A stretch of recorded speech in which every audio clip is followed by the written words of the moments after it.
Hello दोस्तों, Kotak technical में आपका स्वागत है। आज हम बात करेंगे विंडो एसी के इलेक्ट्रिक भागों के बारे में। हमने पिछले वाली वीडियो में मैकेनिक सिस्टम के बारे में जाना था। ये मैकेनिक सिस्टम किस तरीके से काम करता है, आज समझेंगे इलेक्ट्रॉनिक सिस्टम। आज विंडो एसी कोर्स का चौथा दिन है। हमने बारी बारी से आपको विंडो एसी का कोर्स कराया जा रहा है। अगर आपको पूरी वीडियो देखनी हो तो हमारे प्ले लिस्ट पर जाकर पूरी वीडियो देख सकते हैं। आज विंडो एसी के इलेक्ट्रिकल सिस्टम के बारे में समझेंगे। कौन कौन से भाग इलेक्ट्रिकल प्रयोग किए जाते हैं, उन सबके बारे में बिल्कुल डिटेल से जानेंगे। विंडो एसी के इलेक्ट्रॉनिक सिस्टम में कौन कौन से भाग प्रयोग किए जाते हैं दोस्तों, हम बारी बारी से इनके बारे में बिल्कुल डिटेल से जानेंगे। तो दोस्तों वीडियो लंबी हो सकती है, पर हमारी वीडियो पर लास्ट तक बने रहे। मैं बिल्कुल बारी बारी से आपको सबके बारे में बताऊंगा। इलेक्ट्रिकल सिस्टम में सबसे पहले है कंप्रेसर। कंप्रेसर क्या होता है? कंप्रेसर ये आपने मैकेनिक सिस्टम में भी सुना होगा, उसी तरीके से ये इलेक्ट्रिकल सिस्टम में भी है। तो एसी के अंदर अपना कंप्रेसर ऐसी चीज है जो इलेक्ट्रॉनिक सिस्टम भी है और मैकेनिक सिस्टम भी है। ये इलेक्ट्रॉनिक सिस्टम भी कहलाता है और मैकेनिक सिस्टम भी कहलाता है। तो दोस्तों मैं आपको बताता हूँ, इसके अंदर 3 पिनें होती है। क्या रहती है दोस्तों? इसके अंदर अपने 3 पिनें होती है।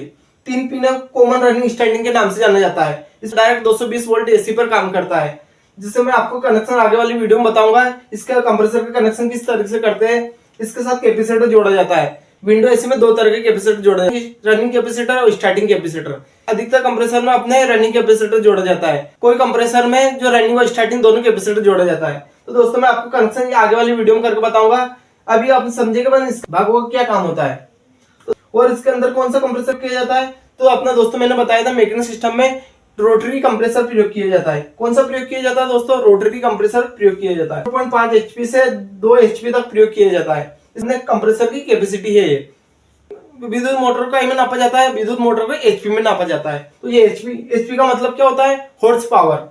एचपी का मतलब होता है अपना हॉर्स पावर। तो दोस्तों मैं आपको बताता हूँ, इसमें 3 लाइनें रहती है, चार्जिंग लाइन, सक्शन लाइन और डिस्चार्ज लाइन की साइज बताता हूँ। सक्शन लाइन की रहती है 1/2 की साइज रहती है। डिस्चार्ज लाइन की साइज रहती है 5/16। तो दोस्तों अपना कंप्रेसर जिस पर टिका रहता है ना, उसे ग्रोमिट रबर बोलते हैं। क्या बोलते हैं दोस्तों? Gromit rubber. जिसकी वजह से अपना कंपन कम होता है। क्या होता है दोस्तों? ये अपना जैसे कोई मोटर रहती है तो वो चलते टाइम पे कंपन करती है, तो कंपन को कम करने के लिए ग्रोमिट रबर प्रयोग किया जाता है। तो दोस्तों मैंने आपको बताया था मैकेनिक सिस्टम में इसका अंदर एक एक्यूमुलेटर भी लगा रहता है। क्या लगा रहता है दोस्तों? एक्यूमुलेटर। या एसी में एक्यूमुलेटर वाला रोटरी कंप्रेसर प्रयोग किया जाता है। तो आगे की तरफ आपको बताऊंगा फैन मोटर के बारे में। विंडो एसी के अंदर एक फैन मोटर प्रयोग की जाती है। ये फैन मोटर किस तरीके की रहती है? ये दोस्तों अपने कूलर की मोटर रहती है ना, उसी तरीके से मोटर रहती है। इसके अंदर भी ये 3 स्पीड की रहती है। कोई मोटर अपने 2 स्पीड की रहती है, कोई मोटर अपने सिंगल स्पीड की रहती है। दोस्तों मैं विंडो एसी में जो फैन मोटर प्रयोग की जाती है उसके बारे में बताता हूँ। इसके अंदर एक मोटर लगी रहती है, जैसे अपना कूलर की मोटर रहती है ना, उसी तरीके से मोटर रहती है। इसके अंदर शाफ्ट दोनों तरफ निकली रहती है और कूलर की मोटर में बस अपने ओनली एक तरफ शाफ्ट रहती है।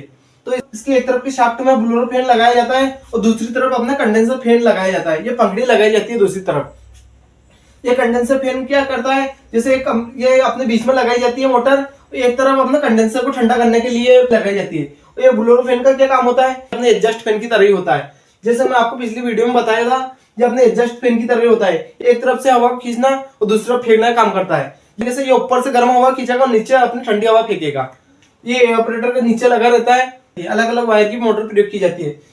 किसी में 5 वायर रहते हैं, किसी में 6 वायर रहते हैं। तो दोस्तों मैंने आपको वायर की चेकिंग करना बताया था। हमारे चैनल पर जाकर पूरी आपका 5 वायर वाली मोटर की, 6 वायर वाली मोटर की चेकिंग समझ सकते हैं। चैनल पे पहले वीडियो बना के डाल रखी है। अगर आप चाहते हो इसकी वीडियो किस तरीके से चेक करते हैं, तो मैंने आपको पहले वीडियो बना चुका हूं मैं। आप चैनल पर जाकर पूरी वीडियो देख सकते हैं इसकी चेकिंग की। विंडो एसी के अंदर जो फैन मोटर प्रयोग की जाती है 1/4 एचपी से 1/6 एचपी तक, इसके अंदर फैन मोटर प्रयोग की जाती है। एचपी का मतलब होता है पावर। तो किसी मोटर की क्षमता को हॉर्स पावर में नापा जाता है, एचपी में नापा जाता है। आपने देखा होगा ये आधे एचपी की मोटर है, कोई 1 एचपी की मोटर है, कोई 2 एचपी की। इसी तरीके से मोटर की कैपेसिटी को में नापा जाता है, तो हॉर्स पावर में की कैपेसिटी को नापा जाता है मोटर की। तो दोस्तों अपना आगे की तरफ है कैपेसिटर। कैपेसिटर विंडो एसी में कौन सा कैपेसिटर प्रयोग किया जाता है?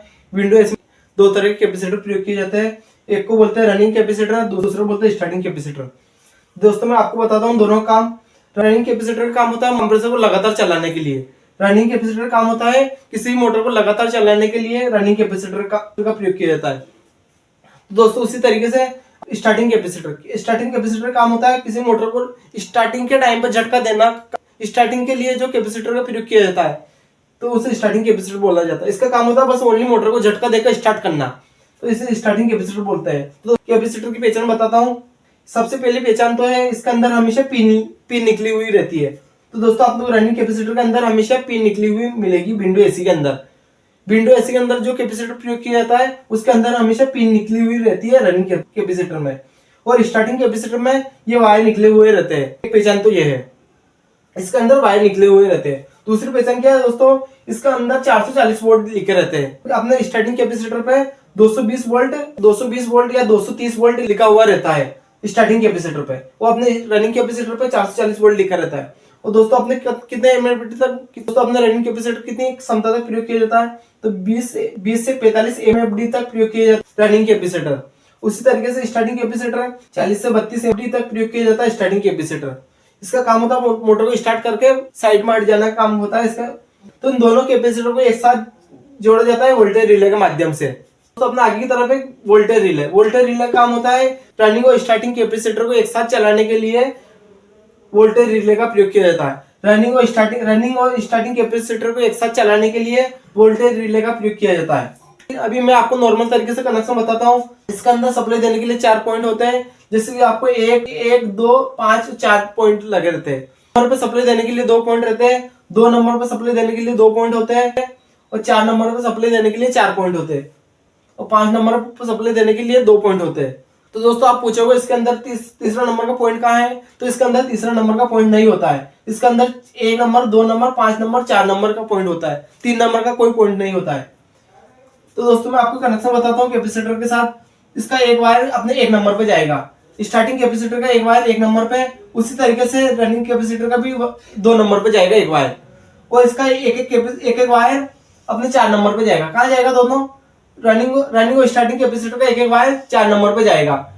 तो इन दोनों का एक वायर इन दोनों कैपेसिटर का एक वायर 4 नंबर पे जाएगा। तो दोस्तों इधर अपने फेज और न्यूट्रल मिलते हैं। कोई भी सप्लाई में अपने को फेज और न्यूट्रल मिलते हैं। तो न्यूट्रल के वायर को सबसे पहले अपने 5 नंबर में जोड़ता है। ये दोस्तों पिक से अपने न्यूट्रल के वायर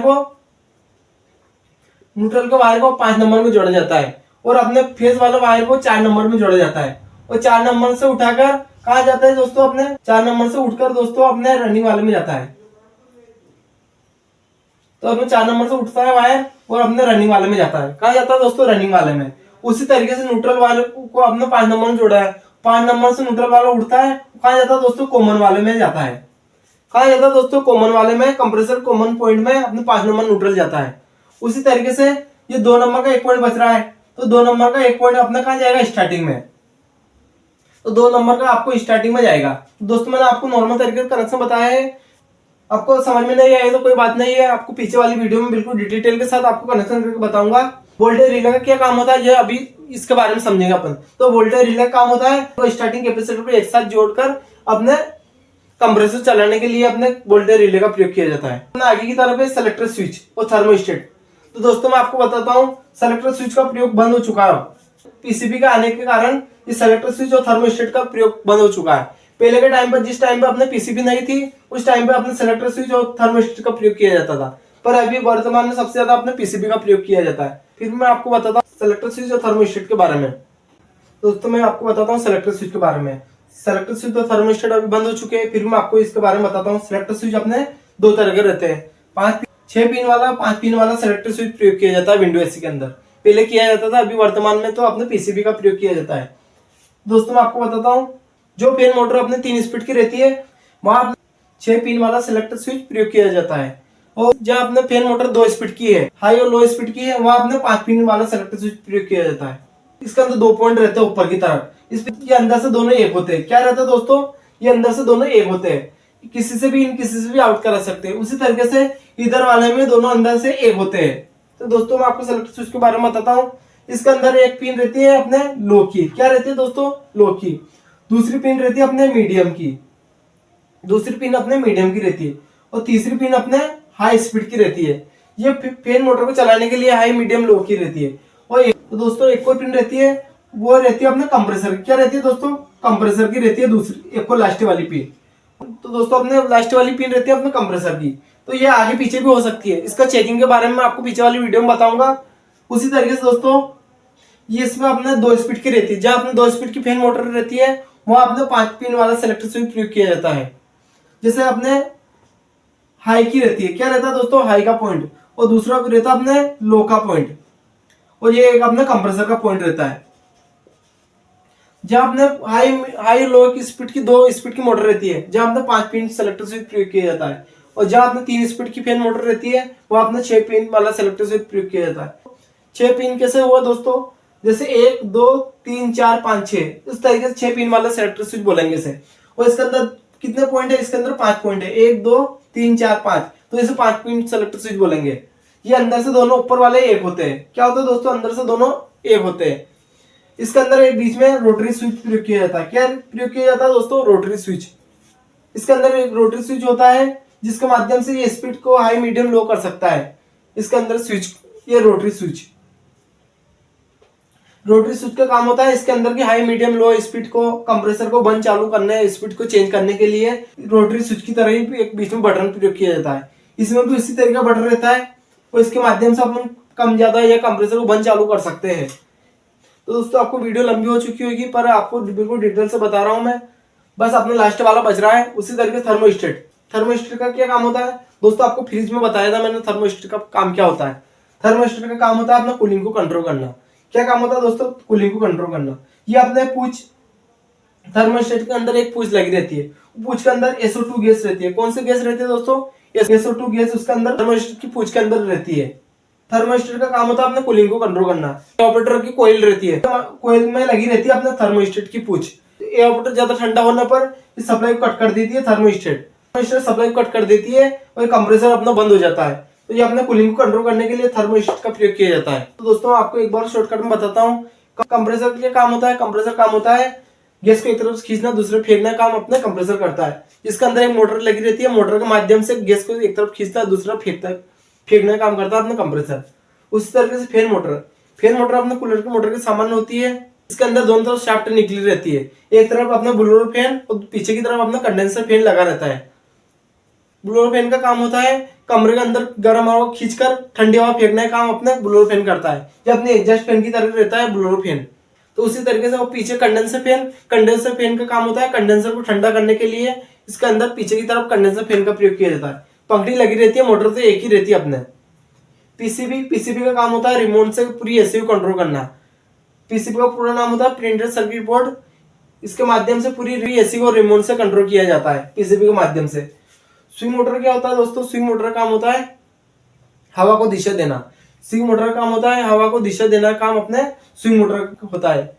ओएलपी का क्या काम होता है, ओएलपी का काम होता है ओवरलोड प्रोटेक्शन। ये कंप्रेसर चलते चलते ज्यादा गर्म होने पर, ज्यादा हीट होने पर ये सप्लाई कट करने का काम करता है अपने ओएलपी। कैपेसिटर, कैपेसिटर अपने कंप्रेसर को स्टार्ट करने के लिए या लगातार चलाने के लिए कैपेसिटर का प्रयोग किया जाता है। इसकी क्षमता को बढ़ाने के लिए कैपेसिटर, जैसे कि कंप्रेसर का पावर बढ़ाने के लिए कैपेसिटर का प्रयोग किया जाता है। Voltage relay, voltage relay running और स्टार्टिंग कैपेसिटर को एक साथ मिलाकर चलाने के लिए वोल्टेज रिले का प्रयोग किया जाता है।